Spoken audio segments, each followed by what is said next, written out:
Olha só, essa doença, né, gente, bronquiolite, ela é provocada por um vírus. E isso quer dizer o quê? Que a gente tem que ter muito cuidado com as crianças, principalmente com os bebês que são recém-nascidos. Eu vou bater um papo agora com o médico pediatra, o Dr. Juarez Furtado, sobre esse tema. Boa tarde, tudo bem? Seja muito bem-vindo. Já começa explicando pra gente o que causa a bronquiolite, doutor? Boa tarde, Flávio. Obrigado de novo aí pela oportunidade. Querida, a bronquiolite a bronquiolite a gente chama de bronquite do bebê ou das crianças pequenas. Então é como se fosse uma bronquite para o pessoal entender. Um bebê quando nasce, ele até nos primeiros meses, principalmente de vida, ele está ele está amadurecendo. Ele ainda não está, digamos, completo. Então é muito mais fácil de processos infecciosos eles complicarem um pouco. O quadro da bronquiolite é quando a gente, no brônquio, que é aquela parte final, digamos assim, do pulmão, é quando ele é irritado e quando ele gera uma resposta inflamatória que pode ser por um quadro alérgico ou por um quadro infeccioso. Vocês estão me escutando? Eu tô ouvindo bem, doutor, mas o que eu quero entender é um vírus?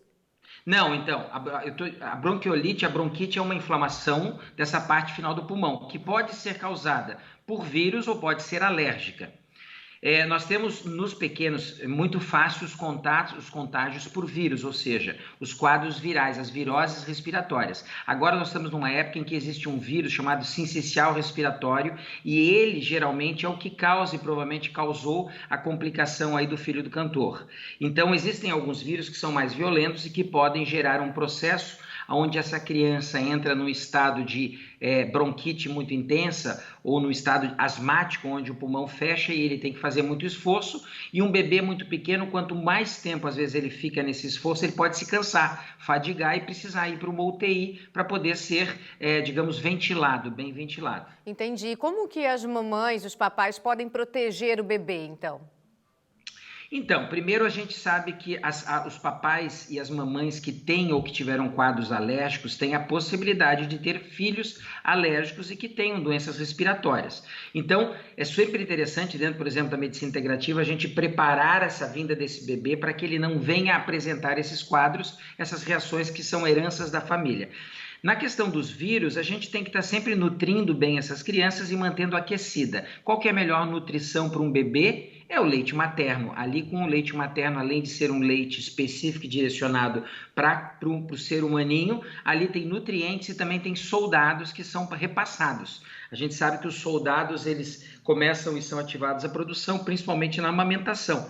Então, sempre que possível, a gente insiste e trabalha para que a mamãe consiga amamentar pelo menos 6 meses de vida. Doutor, e é uma doença grave que pode deixar sequelas no bebê? É uma doença que ela não é grave, mas ela pode se tornar grave. A gente tem todos os dias encontramos pacientes pequenos que fazem um quadro de bronquiolite. A questão de agravar ou intensificar vai depender da resposta de cada um e do bicho, por exemplo, esse vírus sincicial respiratório, ele gera um processo inflamatório muito grande e a criança tem uma resposta mais intensa. Então a bronquiolite em si ela não é grave, mas ela pode se tornar grave. E no caso de um bebê assim bem pequenininho, como o filhinho do cantor Israel, o mais indicado é ficar mesmo no hospital, porque é mais fácil o tratamento do que em casa. E principalmente porque ele com certeza chegou lá num quadro de desconforto respiratório muito intenso, precisou justamente de apoio ventilatório e medicamentos para expandir esse pulmão, e é claro que depois de uma saída de UTI a gente fica observando a criança ainda por alguns dias para que a gente possa ter a tranquilidade de liberá-la. E no geral, que dica que a gente pode dar para os papais e para as mamães, né? Nessa temperatura que a gente está, né, doutor? Um dia mais quente, outro dia mais frio, as crianças sofrem, né? Se a gente que é adulto, eu estava antes chorando ali com o doutor, que estou com uma tosse. E imagina as crianças, né? Imagina as É. crianças. É.